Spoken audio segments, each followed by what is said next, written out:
చదవడం జరుగుతుందండి. ప్రభుత్వం ప్రతిష్టాత్మకంగా నిర్వహిస్తున్న ప్రజాపాలన ప్రగతి ప్రణాళిక కార్యక్రమంలో భాగంగా కోదాడ మున్సిపాలిటీ పరిధిలో 4/6/2026 నుండి 10/6/2026 తేదీల వరకు సభలు నిర్వహించబడతాయండి. ఈ సందర్భంగా తెలంగాణ ప్రభుత్వం చేపట్టిన సంక్షేమ వినిపించడం జరుగుతుందండి.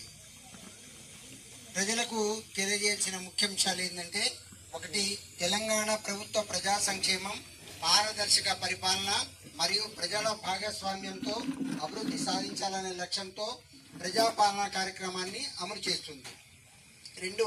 రాష్ట్ర ప్రభుత్వ గ్రామీణ మరియు పట్టణ ప్రాంతాల సమగ్ర అభివృద్ధికి అనేక సంక్షేమ మౌలిక వసతుల అభివృద్ధి కార్యక్రమాలను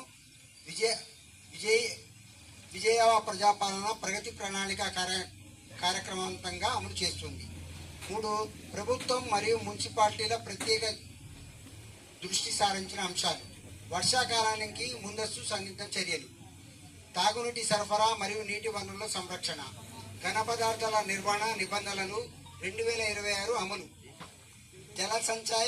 జల్ భాగీదార్ కార్యక్రమం ద్వారా వర్షపు నీటి సంరక్షణ నిర్మాణాలు, కాలువల పూడిక తొలగింపు మరియు శుభ్రపరిచే కార్యక్రమాలు, నీరు నిల్వ ఉండకుండా చర్యలు తీసుకోవడం మరియు పారిశుద్ధ్య నిర్వహణ, రహదారులు మరియు వీధి దీపాల నిర్వహణ, హరితహారం, మొక్కలు నాటడం మరియు పర్యావరణ పరిరక్షణ కార్యక్రమాలు ఉంటాయండి. 4వది ఫిర్యాదుల సత్వర పరిష్కారం. ప్రజలు తమ పరిసరాలను శుభ్రంగా ఉంచడం, ప్రజాప్రతినిధులు మరియు స్వచ్ఛంద సంస్థలు మున్సిపాలిటీ అభివృద్ధి కార్యక్రమాల్లో చురుగ్గా పాల్గొనాలని కోరడమైనది. 6. సూర్యాపేట కోదాడ మున్సిపాలిటీ ప్రజలకు మెరుగైన పౌర సేవలు అందించేందుకు పారిశుద్ధ్యం, తాగునీరు, వీధి దీపాలు, రహదారులు మరియు ఇతర మౌలిక సదుపాయాల మెరుగుదలకు నిరంతరం కృషి చేస్తుంది. 7.